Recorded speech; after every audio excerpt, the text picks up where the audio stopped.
Assalamualaikum teman-teman. Tetap di rumah, stay home kata pemerintah, ya kan, supaya kita terhindar dari wabah corona ini. Jadi kita ikuti petunjuk dari pemerintah karena pemerintah sudah memikirkannya.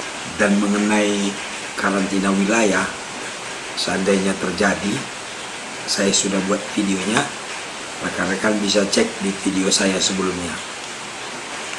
Tapi kali ini kita akan membahas pertanyaan teman-teman kita lagi bertubi-tubi, ya.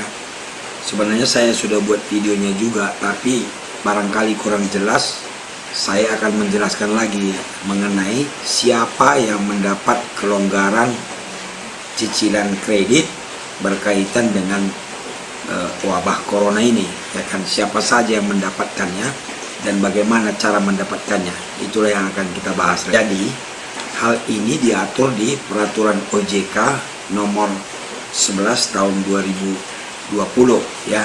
Jadi intinya yang mendapatkan kelonggaran cicilan kredit ini adalah debitur yang kesulitan memenuhi pembayaran cicilannya karena wabah virus corona ini, baik langsung maupun tidak langsung, rekan-rekan.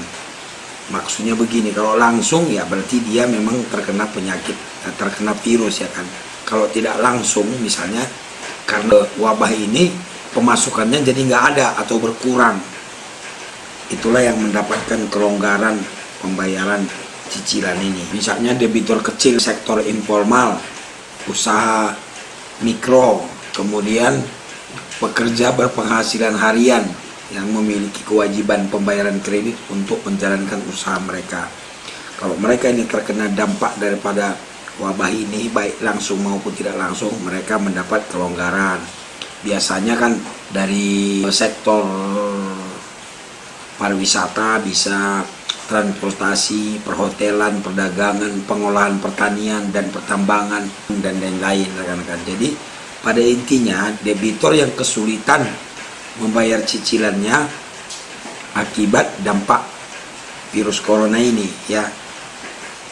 Artinya selama ini mereka lancar-lancar saja, namun karena dampak virus ini mereka jadi kesulitan, penghasilan berkurang atau bahkan tidak dapat penghasilan.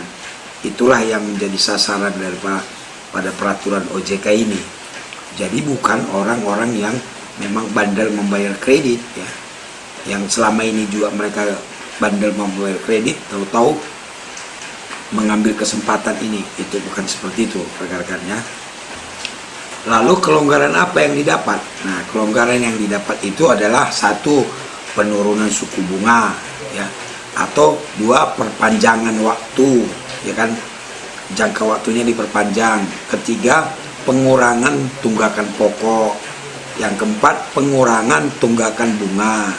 Yang kelima, bisa menambah fasilitas kredit pembiayaan atau ditambah lagi kreditnya. Yang keenam, dikonversi kreditnya menjadi penyertaan modal sementara. Itulah kelonggaran yang diberikan kepada debitur yang terdampak virus corona tadi. Lalu bagaimana caranya kita mendapatkan kelonggaran itu, Bang? Nah, caranya debitur mengajukan permohonan melengkapi dengan data yang diminta oleh bank atau leasing, yang dapat disampaikan bisa secara online, website, atau bisa juga langsung ke kantor bank atau leasing yang bersangkutan. Yang B, pihak bank atau leasing akan melakukan asesmen, ya, mengecek, melakukan pemeriksaan apakah debitur itu termasuk yang terdampak atau bukan. Ya, kemudian histori pembayarannya seperti apa, apakah dia selama ini lancar atau bagaimana, itu nanti menjadi pertimbangan oleh bank atau leasing. Dan yang ketiga, setelah dianggap ini, barulah leasing memberikan kelonggaran seperti apa, apakah mengurangi bunga, apakah memperpanjang kredit. Itu nanti pihak bank yang menentukan berdasarkan hasil penelitian asesmen mereka tadi. Jadi tidak serta-merta, ya, tidak serta-merta dengan adanya pengumuman Bapak Presiden langsung tidak bayar cicilan, bukan gitu. Ada prosesnya seperti tadi. Intinya kita meminta kepada bank bermohon kepada bank dengan menjelaskan masalah kita. Begitu, cukup jelas barangkali rekan-rekan. Yang saya ulangi lagi, yang pertama yang mendapatkan kelonggaran adalah nasabah yang terdampak oleh virus corona ini sehingga dia tidak bisa membayar cicilan. Itu yang pertama. Yang kedua, kelonggarannya adalah seperti saya bacakan tadi, penurunan suku bunga, pengurangan tunggakan pokok, pengurangan tunggakan bunga, lalu memperpanjang jangka waktu dan lain-lain. Semuanya nanti berdasarkan pertimbangan oleh bank. Dan yang ketiga, caranya adalah kita bermohon, ya. Kalau kita bermohon, bank tentu tidak tahu apa permasalahan kita. Jadi bermohon bisa melalui email tadi, surat dia, atau datang sendiri. Ya, mudah-mudahan yang singkat ini bermanfaat. Jadi kita tidak bertanya-tanya lagi, segera lakukan. Kalau memang Anda merasa tidak bisa membayar cicilan karena dampak virus corona ini, ya langsung hubungi pihak bank atau leasing.